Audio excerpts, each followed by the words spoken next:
A Euribor surge associada à concessão de crédito. Se a Euribor sobe, a prestação da casa aumenta. Mas afinal de contas, qual é a relação entre estas duas entidades?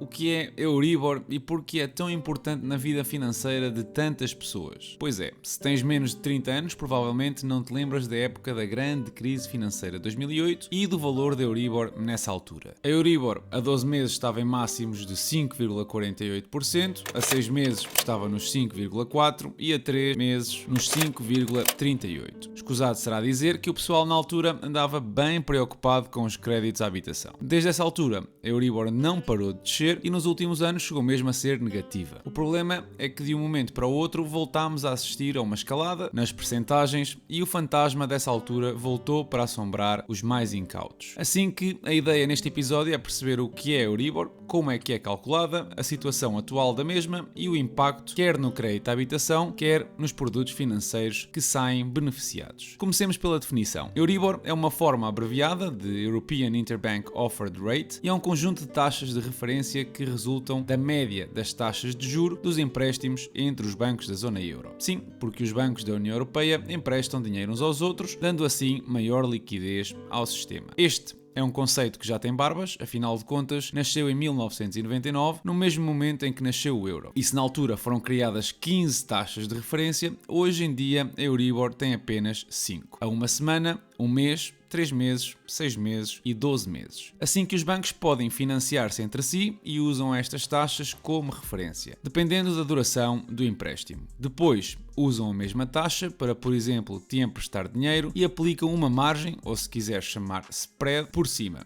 Isto, obviamente, se pediste um empréstimo com taxa variável. Em Portugal é muito comum este tipo de empréstimos com indexação à Euribor de 12 meses, por exemplo. Mas quem é que define estas taxas de referência? Bom, é aqui onde as coisas começam a ficar interessantes. Oficialmente, a Federação Europeia de Bancos publicava todos os dias às 10 da manhã, hora Lisboa, o valor das 5 taxas Euribor vigentes para esse dia. Até aqui, tudo bem. Mas é melhor sentar-te porque vai ficar horrível e de forma bem rápida. O valor diário era calculado pela média dos 52 bancos europeus, onde a nossa Caixa Geral de Depósitos era o único representante nacional. Dos valores individuais, a Federação retirava 15% das taxas mais altas e 15% das taxas mais baixas, calculando depois a média dos restantes. Espera lá, não vejo nada de mal nisto. E tens razão, porque era até aqui que ia a explicação oficial. O que tu não sabes é como é que os bancos passavam os valores à Federação.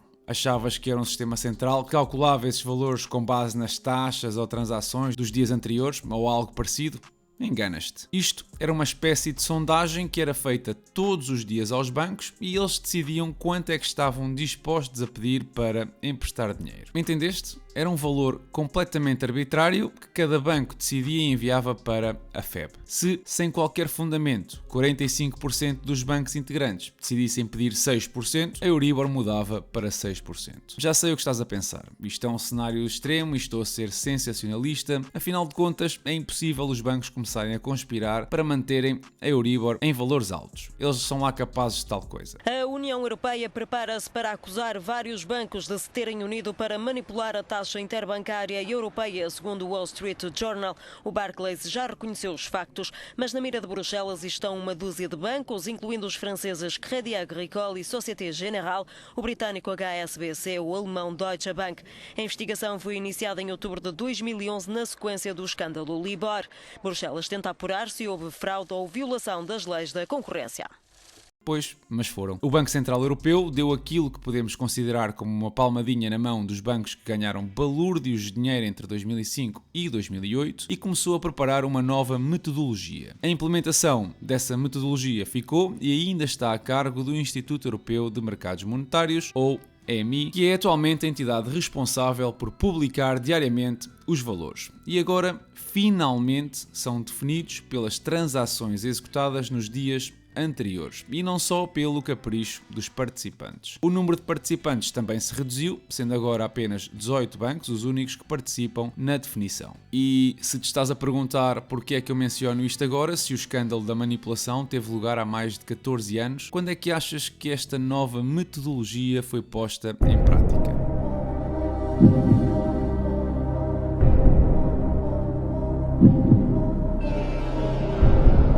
2019. Ainda nem tem 3 anos. Se quiseres conhecer os detalhes, eu vou deixar um link na descrição com as fórmulas usadas pelo MI. Agora que já sabes o que são, como se calculam e quem participa neste cálculo, como é que as taxas de juros do Banco Central afetam a Euribor e como é que essa variação te afeta a ti diretamente. Se o Banco Central sobe as taxas de juros, significa que ficará mais caro aos bancos pedirem dinheiro emprestado ao BCE. Como lhes sai mais caro ir à fonte do dinheiro, também vão começar a pedir juros mais altos a outros bancos para cobrir esses custos. E a subida propaga-se de forma quase uniforme entre todos. É fácil perceber que existe imensa liquidez no sistema quando a Euribor a uma semana e um mês estão abaixo da taxa do Banco Central. Significa que os bancos têm bastantes reservas e podem dar-se ao luxo de emprestar a uma taxa mais baixa. Mas se olharem para a Euribor a 6 e 12 meses, já o caso muda de figura. As taxas são bem superiores ao juro atual do BCE. Bom, e em relação em como é que isto te afeta? Se tens um crédito indexado a Euribor, vais sofrer na pele estas variações. Não importa se é um crédito pessoal ou um crédito à habitação, a fórmula da taxa anual nominal vai recalcular-se e a mensalidade que vais pagar vai ser diferente. Vejamos um exemplo em concreto. Se o spread é fixo e definido pelo banco, quando negocias o crédito, podes ter indexado o mesmo numa altura em que a Euribor a 12 meses estava, por exemplo, a menos 0,47%. Ora, a tua taxa anual nominal seria, nesse exemplo, de 1%.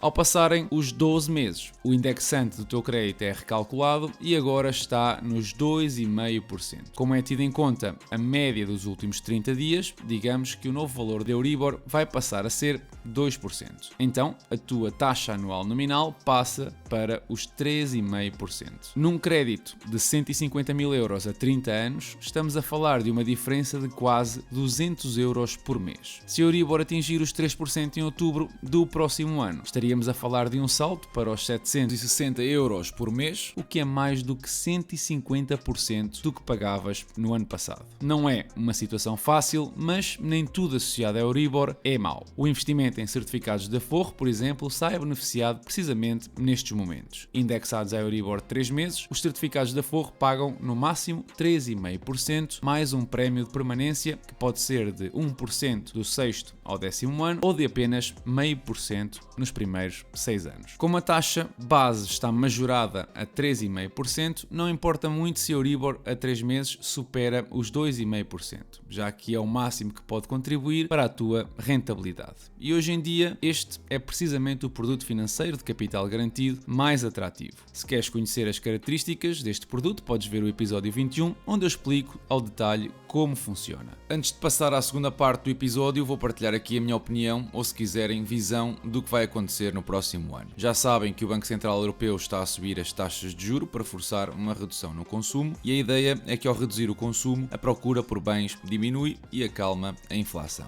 Ora, na Europa, apesar de estarmos a assistir a uma redução no preço da energia, e reparem que o gás natural caiu mais de 25% no mês de setembro, as economias de Alemanha, Portugal e Espanha, por exemplo, apresentaram uma inflação superior ao mês passado, a rondar os 10%. Nos Países Baixos, por exemplo, chegou mesmo a atingir os 17%. Isto vai obrigar o BCE a subir rapidamente as taxas de juros, que ainda só estão pelos 1,25%. Subidas de 1% vão ser a norma e muito provavelmente vamos assistir já à primeira neste mês de outubro. Essas subidas não vão parar até pelo menos atingirem os 5%. 5% vão fazer disparar juros de financiamento de Itália, Grécia, Portugal e Espanha. Entretanto, a Euribor atinge também os 5% ou lá perto, o que implicaria um colapso nos créditos à habitação. Os bancos, voluntariamente ou por iniciativa do governo, vão recorrer às moratórias para a maioria dos créditos, na expectativa de ganhar tempo e que a inflação se dissipe. O pessoal beneficiado pelas moratórias não vai poupar o dinheiro para pagar mais tarde, vai usá-lo sim para comprar bens e serviços devido às dificuldades causadas pela inflação. Os investidores, esses, fogem da dívida pública dos países periféricos e obrigam o BCE a intervir e a voltar ao que é, para manter os juros lá em baixo. E ficamos numa situação onde o BCE, por um lado, tenta reduzir a inflação, aumentando cada vez mais as taxas de juros, e por outro, alimenta essa mesma inflação com estímulo económico. O que é que achas que vai acontecer?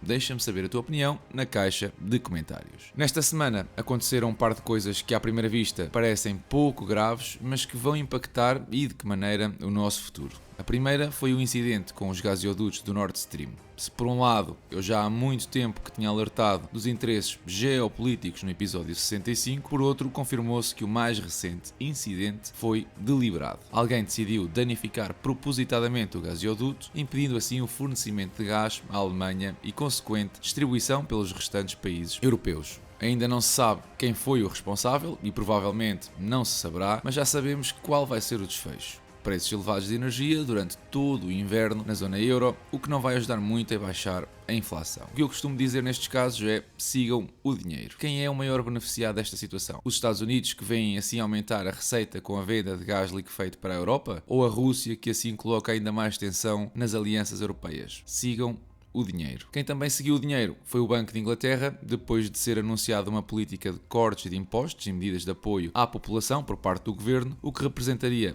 um forte endividamento numa altura em que a dívida face ao produto interno bruto se aproxima perigosamente dos 100%. Ora, os mercados não gostaram nada do que ouviram, numa altura em que a libra já desvalorizava, a inflação anda em valores recorde e venderam assim em massa as obrigações do governo, disparando os custos de financiamento, ou yield. Essa yield esteve mesmo a níveis semelhantes às obrigações de países como Itália e Grécia, que são países europeus com o maior risco financeiro. Isto colocou em causa a liquidez de alguns fundos de pensões e lá veio o Banco de Inglaterra aplicar o que é para impedir os juros de crescerem exponencialmente. Ainda não se sabe por quanto tempo é que vão manter, mas é claramente um transformar do Reino Unido no novo Japão. E são logo duas das 5 maiores economias mundiais. Eu gostava de saber a vossa opinião relativamente a isto. Se em teoria os mercados são eficientes, por que motivo são necessárias tantas intervenções? Será que não entendem que ao adiar este tipo de eventos só pioram o problema? Como é que esperam combater a inflação aumentando as taxas de juros por um lado e desvalorizando a divisa por outro? Bom, em relação a dividendos, a Starbucks aumentou o dividendo em 8% e a Lockheed Martin, que analisei na semana passada, aumentou o seu em 7%. Em relação ao portfólio, fechei nos 8% de valorização, mas se tiver em conta a valorização do dólar face ao euro, ainda estou bem no verde com mais de 23%. No que respeita ao S&P 500, está muito próximo de atingir a minha previsão dos 3.500 pontos. Se inicialmente eu acreditava que iria atingir este nível nos últimos meses do ano, com o desenvolvimento das últimas semanas, acredito que a barreira dos 3.500 pontos pode ser insuficiente e podemos ver uma queda abrupta até aos 3.250 pontos. Os sinais são preocupantes e em 2023 podemos mesmo vir a tocar os 2.500 pontos. Este último cenário é um pouco mais difícil de acontecer, na minha opinião, porque eu acredito que a Reserva Federal não permita tal coisa e atua da mesma forma que fez o Banco de Inglaterra. Em relação a compras, nesta semana reforcei a minha posição na Avalon Bay com uma ação e na VF Corp com 2 ações. No que respeita a dividendos recebidos, ainda faltam pagamentos de empresas como a Simon Property ou a Broadcom, que são valores elevados, mas até agora recebi $106 em setembro. E é tudo por hoje. Peço-te só que deixes o like se gostaste do episódio, subscreve o canal aqui no YouTube e pondera apoiar através do Patreon, onde discutimos este tipo de assuntos diariamente. Deixa-me saber quais são as tuas previsões para a Euribor no próximo ano na caixa de comentários. E se queres receber uma ação gratuitamente, podes sempre usar o código DIVIDEND na Trading 212, basta que sigas os passos na descrição deste vídeo. Eu desejo-vos a todos uma excelente semana e bons investimentos.